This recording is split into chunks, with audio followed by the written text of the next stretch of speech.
താടകവധം.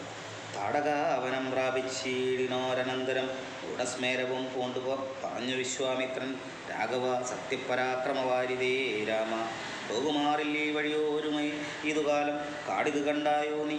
കാമരൂപിണിയായ താടകഭയങ്കരി വാണിയിടും ദേശമല്ലോ. അവളെ പേടിച്ചാലും നേർവഴി നടിപ്പീല ഭുവനവാസിജനം.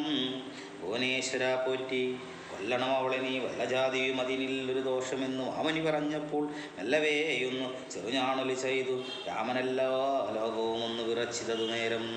ചെറുഞാണൊലി കേട്ട് കോപിച്ചു നിശാചരി പെരികെ വേഗത്തോടുമടുത്തു ഭക്ഷിപ്പാനായി.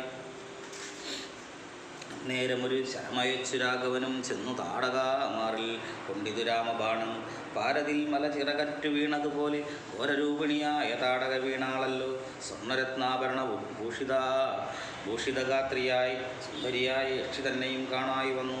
ശാപത്താൽ നക്തഞ്ചരിയായ ഒരു രക്ഷിതാനും പ്രാപിച്ചു ദേവലോകം. രാമദേവാനുജ്ഞയാ കൗശ്യമുനീന്ദ്രം ദിവ്യാസ്ത്രങ്ങളെയെല്ലാം ആശു രാഘവനും ഉപേക്ഷിച്ചു.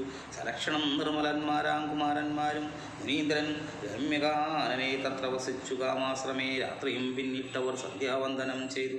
യാത്രയും തുടങ്ങിനാരാസ്തയാ പുലർക്കാലേ പൊക്കിതു സിദ്ധാശ്രമം. വിശ്വാമിത്രനും മുനിമുഖ്യന്മാരെതിരേറ്റു വന്ദിച്ചാരതു നേരം.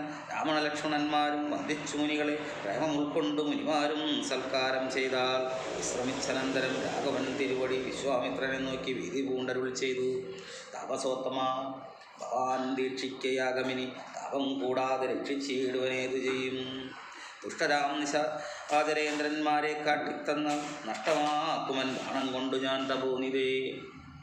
യാഗവും ദീക്ഷിച്ചിതു കൗശികനതുകാലമാഗമിച്ചിതു. നക്തഞ്ചരന്മാർ പടയോടും മധ്യാഹ്നകാലേ മേൽഭാഗത്തിങ്കൽ നിന്നു തത്ര രക്തവൃഷ്ടിയും തുടങ്ങിയിടിനാരതു നേരം. ആരാതെ രണ്ട് ശരം തൊടുത്തു രാമദേവൻ മാരീചബാഹു വീരന്മാരെ പ്രയോഗിച്ചാൽ കൊന്നിതു സുബാഹുവാമവനെയൊരു ശരമന്നേരം മാരീചനും ഭീതി പൂണ്ടോടിയിടിനാൽ. ചെന്നിതു രാമബാണം പിന്നാലെ കൂടെ കൂടെ ഖിന്നനായേറിയൊരു യോജന പാഞ്ഞാനവൻ കർണവും തന്നിൽ ചെന്നു വീണിതു. മാരീചനും അന്നേരം എവിടെയും ചെന്നിതു ദഹിപ്പാനായി. പിന്നെ മറ്റെങ്ങും ഒരു ശരണമില്ലാഞ്ഞവൻ എന്നെ രക്ഷിക്കണമെന്ന ഭയം പൊക്കിയിടിനാൽ. ഭക്തവത്സനൽ അഭയം കൊടുത്തതു മൂലം ഭക്തനായി വന്നാനത് തുടങ്ങി മാരീചനും. ഒറ്റാലർക്കുല കാലനാകിയ സൗമിത്രിയും മറ്റുള്ള പടയെല്ലാം കൊന്നിതു ശരങ്ങളാൽ. ദേവകൾ പുഷ്പവൃഷ്ടി ചെയ്തിതു സന്തോഷത്താൽ. ദേവദുന്ദിവികളും ഘോഷിച്ചിതതു നേരം. യക്ഷകിന്നരസിദ്ധ ചാരണ ഗന്ധർവന്മാർ തക്ഷണേ കൂപ്പി സ്തുതിച്ചേറ്റവും ആനന്ദിച്ചാർ. വിശ്വാമിത്രനും പരമാനന്ദം പൂണ്ട് ഉണർന്നസ്സു പൂർണ്ണാർദ്ധ ആകുല നേത്രപാത്മങ്ങളും സംഘേ ചേർത്തു പരമാശീർവാദവും ചെയ്തു. വത്സന്മാരെയും ഭുജിപ്പിച്ചിതു വാത്സല്യത്താൽ.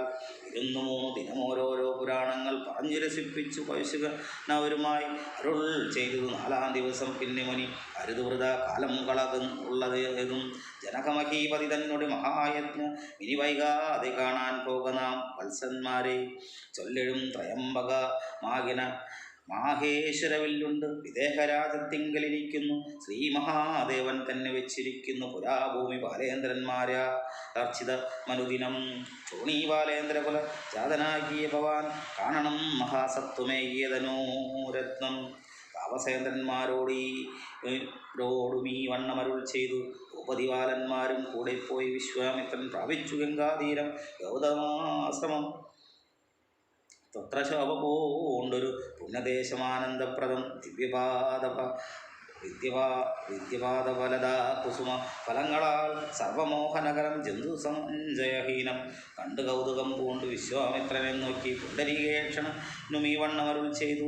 ആശ്രമപദമിതാർക്കുള്ളു മനോഹര ആശ്രയോഹ്യം നാനാജന്തുവർജിതം താനും. എത്രയും ആഹ്ലാദമുണ്ടായതു മനസ്സിമേ തത്വമെന്തെന്നതരുൾ ചെയ്യണം തപോനിതേ.